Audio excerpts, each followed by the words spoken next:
Hey there, Georgie here with Ukraine Matters. Last video we talked about the situation on the front line and how well Ukraine is doing by exploiting Russian issues in communication and attacking them.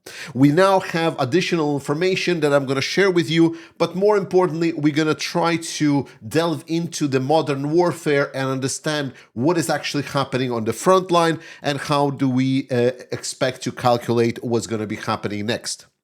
So first things first, Ukrainians are continuing their counteroffensive actions. If you have been wondering why the frontline map is not being updated despite all of these people and everyone else talking about the advances on the front line, it is because right now there is a big blackout on the information from the Ukrainian side. Right now, Ukrainians are conducting the operations that they're doing in complete secrecy, sort of as it was happening with the invasion into the Kursk from Ukrainian side. Except Kursk was a planned operation. Here it was more of an opportunistic window of opportunity, and there was not like a lot of extra forces dedicated to actual attacks. There are some, but it's not the point. More importantly, right now, all of the information that we're getting about Ukrainians attacking is actually coming from the Russians themselves. That's why we can share those news, because Russians themselves are sharing the information that their positions are being lost. And that's how we know that Ukrainians are on the advance. And the latest news are specifically talking about situation straight south of Zaporizhia, around Stepnohirsk, in this area right over here. The reports are that Ukrainians have used a couple of columns of armored vehicles to attack into this direction. And right now, Russians are actually experiencing big trouble in this area specifically, where Ukrainians are gaining ground and they're achieving even more success than it was stated before. It is all a little bit cryptic. Russians are also stating that the territories are being lost, but the most important part is that it is very, very bad, and Ukraine will be getting more territory in the coming days. And this is exactly where we need to have an understanding of the war to realize just how incredible it is that Ukraine is using armored vehicles to conduct assault operations, and why Ukrainian actually gaining ground is so incredibly important. So answer the first question, why it is incredible that Ukraine is using armored vehicles. Well, what you need to understand is how the modern front line looks, because while for a lot of us it is basically a line on a map, in reality it is a big no man's land. To put it simply, you can say that there is some kind of middle ground, and then there is 10 to 15 kilometers both ways.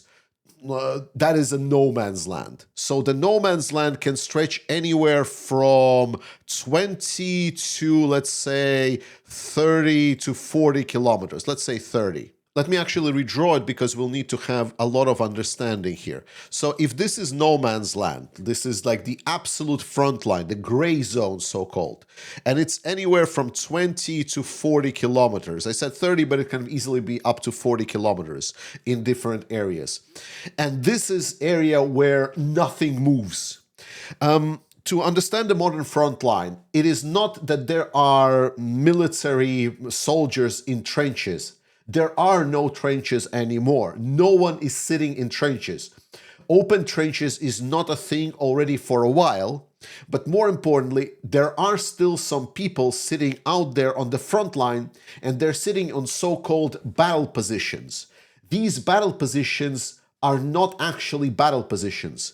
Soldiers that are located on these battle positions, they are not actually fighting.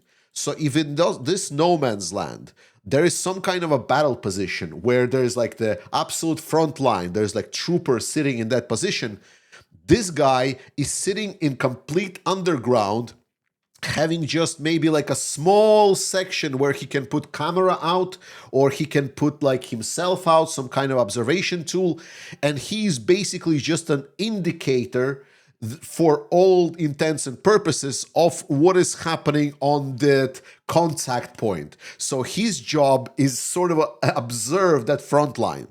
And this position, it can be very dispersed. There can be a lot of disposition.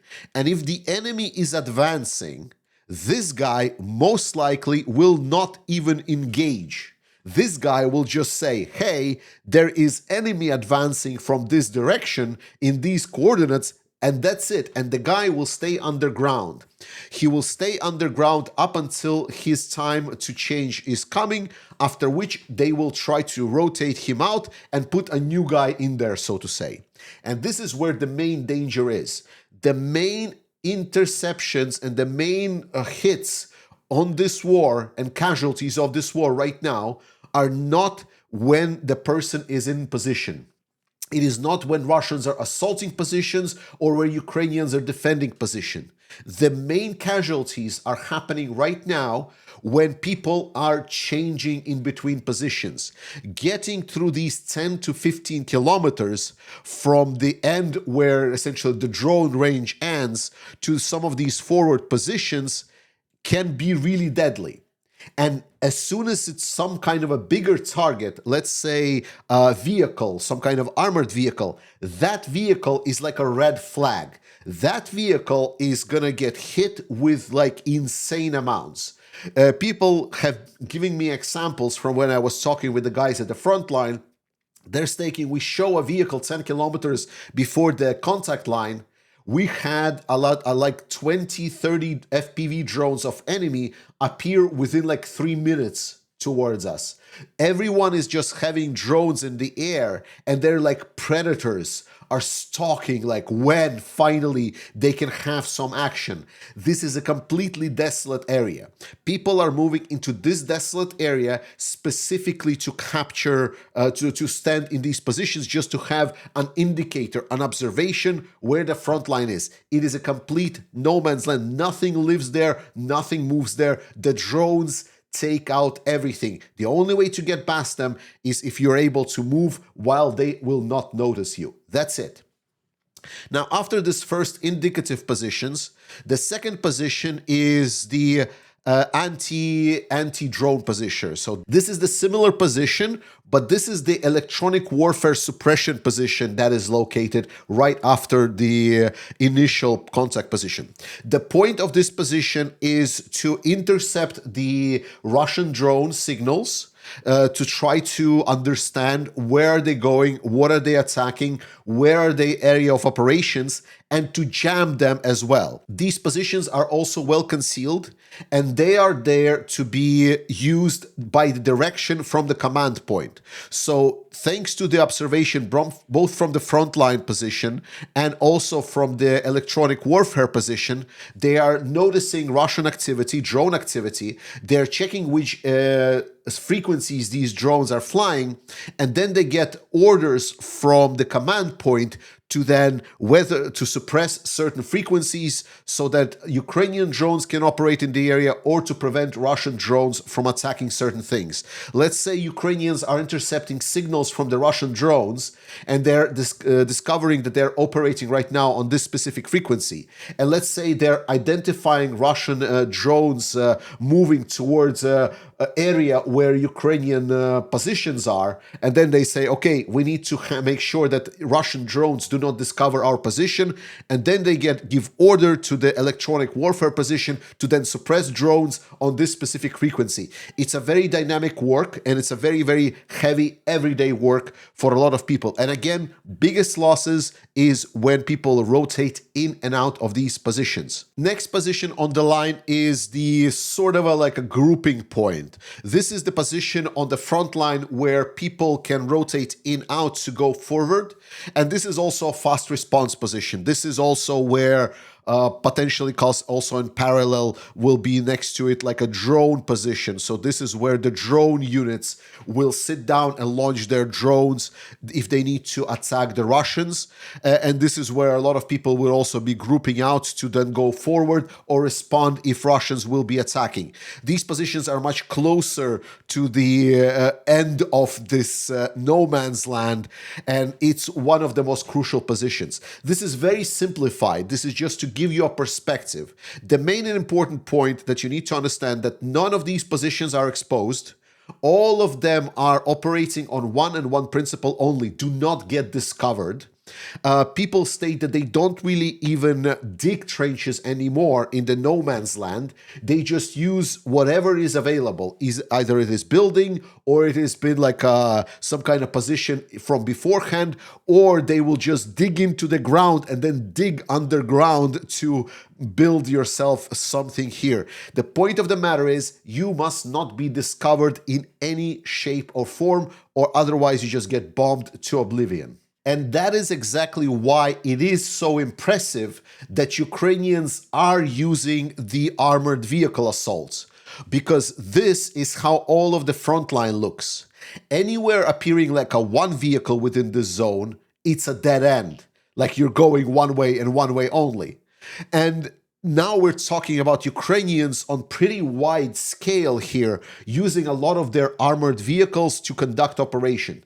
This shows one thing and one thing only: that chaos inside of the Russian command structure is pretty bad, that removal of Starlink truly opened a window of opportunity for Ukrainians to use tactics that were not possible just a week ago, well, a couple of weeks ago. And most importantly, it shows that no, whatever Russia was doing beforehand was not one way and one way only. And here we're getting to the second point, is our understanding of the war. We talked a little bit about the losses that Russians are having, and some people wrote comments completely missing the point. So when I said that Russian losses was 1 to 10, some people says, oh, but this is 10 killed. So we know that for classical ratio, it is for every one person killed, there is also 3 wounded. So it's actually something like 1 to 40. But that is not the case, specifically of what I just draw right now. The point of the matter is the regular expected loss ratios that we thought of 3 to 1, wounded to dead, does not work anymore.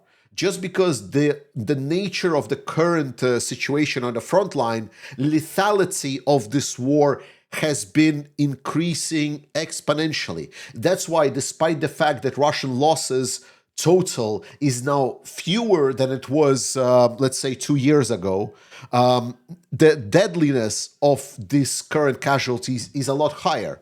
Right now, all of the people that get reported by Ukrainians, almost all of them are dead. But more importantly, this also tackles the perspective of us following this war and how skewed it is. So when we're looking at the map, we're seeing, okay, this territory is colored in red, that territory is not colored, and then Russians are advancing, capturing more lands. And in our counterintuitive perspective, we think that, well, if Russia is advancing, then usually that means one thing and one thing only. That means if Russia is attacking somewhere, and then after that the territory is taken, that is what Russia was attacking, and that is when they took territory. And if we saw, for example, no change on the southern area right over here, then we initially assumed that Russia was just never attacking this direction at all. And this is the biggest misunderstanding of the front line that I've seen from pretty much all sources in the Western world, like media or whatever. Because what is completely not well reported is just how much losses Russia is sustaining to capture even a little bit. The fact of the matter that despite Russia maybe taking some territory, more screaming example is the territory that Russia is not taking. It is just very hard to follow from a person that is watching from a side. So when you start putting this 2 and 2 together, when you start thinking, it's like, okay, So Russia is advancing. Russia is advancing slow because they're sustaining a lot of casualties. Yet there are areas where Russia is not advancing at all while also sustaining a lot of casualties. That is already insane. That is already producing massive, massive ratios of advantage for Ukraine. Russia is losing absolute insane amount of people compared to how much Ukraine is losing. But now Ukrainians are even counterattacking. This is important because the main war that Russia is actually fighting is the propaganda war. I know it is counterintuitive, but anyone that has been following Frontline for a couple of years now is looking at the Russian tempo and already understands, like in his brain, is like, you know, it's going to be impossible for Russia to win this militarily. No country just have enough manpower to go through what I just explained militarily. But that is why Russia is fighting the propaganda war. That's why it is so important for Russia to continue pushing this narrative that Russia is winning, Russia is big, Russia is strong, Russia is just overwhelming everyone. That is why news that Ukraine is counterattacking and erasing Russian success is so big. Because for Russians, this is what they're stating.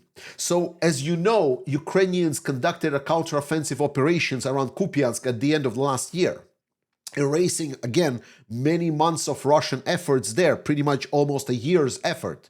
And it was such a big success operation that Ukraine liberated pressure from one of the key cities that Russians were crying for months. And it was so bad that Russia really needed to put some kind of a break on it, that they actually put the mouthpieces of the Russian Federation, the main ones like Gerasimov here, to say that actually, actually no one has actually kicked us off that town. We are actually already taking that town. We actually are even moving further ahead, which has been proven by Ukrainians and everyone else, like third-party sources. Even Russians themselves, like their Telegram Z propagandists, have themselves proven that this is all false. But now, what they did is they assembled a special commission, like independent commission, that supposedly went to the front line to check that Russia is indeed in control of Kupiansk, and they have returned and stated that the inspection actually made sure to confirm that Kupiansk is under Russian control, and therefore what Gerasimov says is true. You cannot imagine how all of these pro-Russian war propagandist bloggers that actually, you know, communicate with like the grunts on the level and trying to help them, that wants to destroy Ukraine, how butthurt they are, how exploding they are to these statements. In the meantime, Russians have found a way what they can do with the Starlinks. I think this video is pretty telling, and this is the state of the Russian communication, where they can use the Starlink terminals to clear off the ice from their cars. Thank you so much for watching. It is crucial that we continue supporting Ukraine, participate in our fundraiser. We are doing great and we're going to do even more. Support Ukraine. I love you. SLAVA UKRAINY. More videos are coming as I'm getting better, and I will see you next time.